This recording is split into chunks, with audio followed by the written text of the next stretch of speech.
Hello,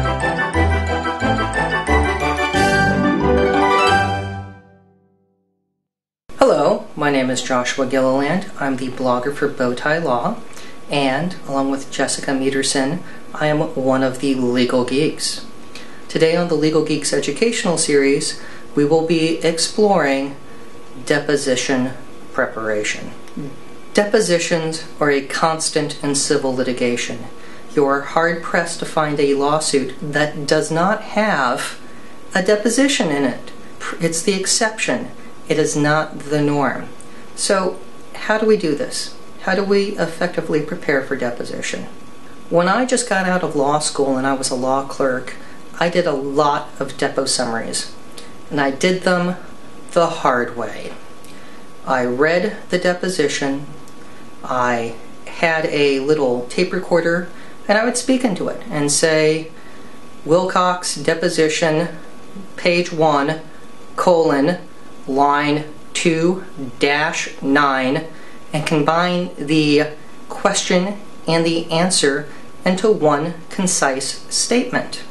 I would then note objections as well. After the recording, someone then would transcribe the recording, and then another person would go through an issue code. By today's standards, that was ineffective. At the time, it made sense. So we are long past the bad old days of wading through boxes of paper and selecting transcripts to read and trying to find exhibits that match. So how do we leverage this technology today to effectively prepare for a deposition? First off, we're not dealing with boxes of paper anymore. We have review databases. These review databases provide a much more effective means to prepare for a deposition. And virtually all of them, you can create different folders, and you can name folders after different witnesses. Perhaps you'll obviously need to depose the plaintiff if you're the defendant, the plaintiff's expert. If you're the defendant, you're going to want to take the defendant's deposition. You perhaps are going to depose the defendant's IT person most knowledgeable. There's probably going to be multiple experts, and you can go through your database, and as you are reviewing and conducting searches and trying to find things, issue code so potential exhibits match those witness folders. And that way you've built all your possible exhibits so they are categorized in a way that makes sense. Because if you're looking at several thousand email messages and along with several thousand attachments, that can be extremely overwhelming. You can't print that. No person can keep track of that in their head. And by doing it this way and leveraging the technology, you can at least provide controls for what you need to find and how you're going to use it. Let's get into some of the nuts and bolts of looking for your exhibits. Search your database for exhibits based upon the deposition notice. Most deposition notices have a request for production attached. Look at that. Perhaps there are search terms in there. Even if there are not express search terms, just by the nature of the questions, because they're going to pertain to something in the lawsuit, you can figure out search terms to try to answer those questions. And as you go through and you do your review, you can tag that ESI as potential exhibits that you need to use and produce to the other side prior to the depo. A lot has been written, and there's still a lot of confusion on how to use ESI as exhibits in a deposition. First and foremost, discuss this at the meet and confer with the opposing side and come up with an agreement on how you're going to use exhibits.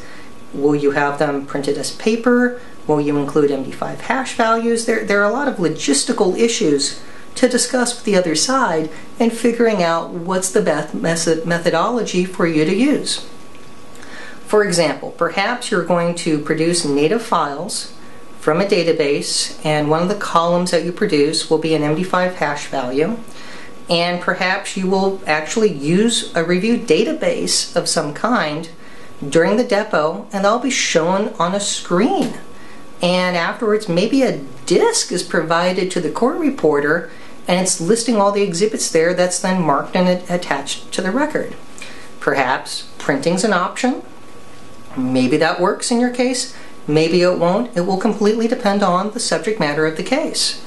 There are some friends of mine who have done this in different cases where they've printed the ESI as paper, but as the footers they've included the MD5 hash value of those pieces of paper to match their corresponding ESI. So again, there are a bunch of ways to do this, and you got to figure out what's right for your case, and that's going to depend on the subject matter of your case. So, as I mentioned before, there is a hard way of summarizing depositions, and dictating is one of them. We are luckily long past that. We have the technology where summarizing electronically is a lot easier. So how does it work today? In your review database where you have transcripts, go through your transcripts. And just as I used to do the verbal summary into the tape recorder, you now look at the question and look at the answer, and you highlight the question and answer, and you can do one of two things.